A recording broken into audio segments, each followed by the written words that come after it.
How's everybody doing? My name's Mike, and we got Mr. Koda with us today. He's a young German Shepherd puppy, about 3 to 4 months of age.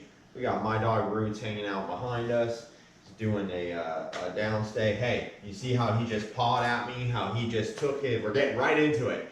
You see how he took his paw and just touched me, right? So from your puppy, you do not want that behavior. That's going to be a dominant behavior. The dog's asking for affection or trying to do a number of things. It's really not important to figure out actually what the dog's doing, but to ask them to not do those types of dominant things. So I'm making this video because the owner had mentioned to me that they had a really hard time trying to groom the dog. And I had the same experience, really, just trying to get close to the dog and put things like collars on. The dog will bend his neck down. And what dogs tend to do and puppies tend to do is they really don't want people touching them a lot. So what they do is they do things that make people uncomfortable so that they take their hands away. They learn if they crunch down or they make it real hard to like clasp things around their neck, it happens less, or they just try to prevent things like that from that happening. What they do is they lick hands, or they'll bite at your hand, bite at the brush, things like that. So if you have a puppy, you must use a leash with your dog. I mean, basically all the time, but especially if you're going to use a brush with your dog, you have to have a way to correct the dog. The reason the dog will go and lick the brush is because, say the owner tries to brush the dog licks the brush, they pull it back. So now the dog learns if I go to lick, bite the brush, they will actually retreat that object.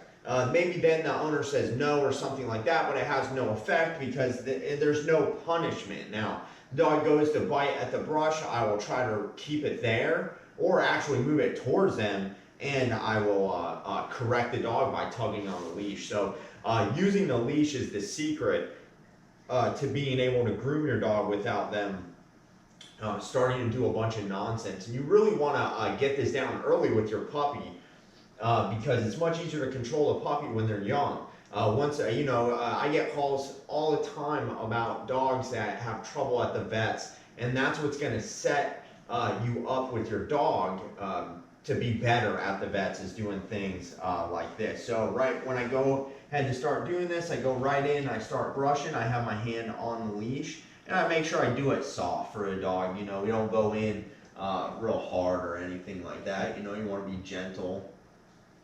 And so I want you to also notice I'm using the place bed.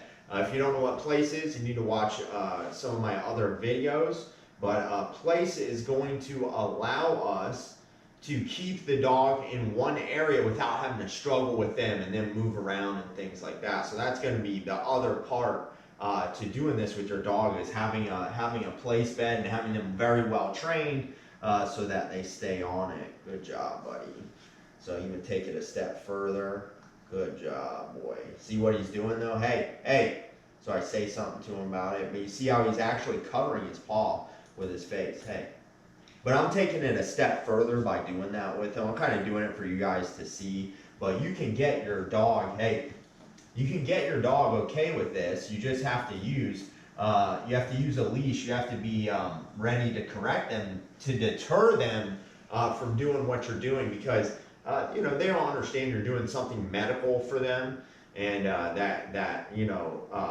they do understand you're taking care of them. And after a while of doing this, once you teach them to accept it, they understand this is like an affection for them. So you want to teach your dog to be able to receive this, or any, like I said, medical treatment. You want to be able to take the dog's ears and look in just like that, and you want to be able to do all these things with your puppy. So you should do it when they're a puppy, and they're going to try and do things. They're going to try, and just like that right there, they're going to try and bite at the brush. They're going to try and make it so that you don't keep doing it, which is okay. That's what they do. It's up to you, the owner, to understand how to get the dog to stop, which is through the leash. Good boy. Which is through the leash. I say good boy because he gave me his stomach turned over on his side.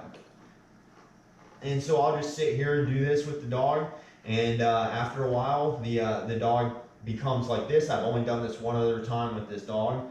The dog becomes like this, relaxes, lays on their side, and then it turns into a training / teaching moment. And you also are giving affection to the dog. And I do this for the dogs when they come into my home, especially if they look disheveled at all their hair, like you can hear the hair there's got knots.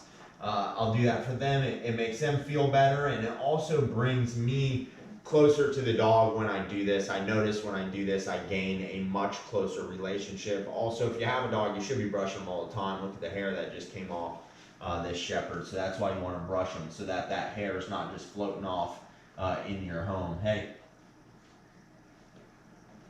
good boy, good job.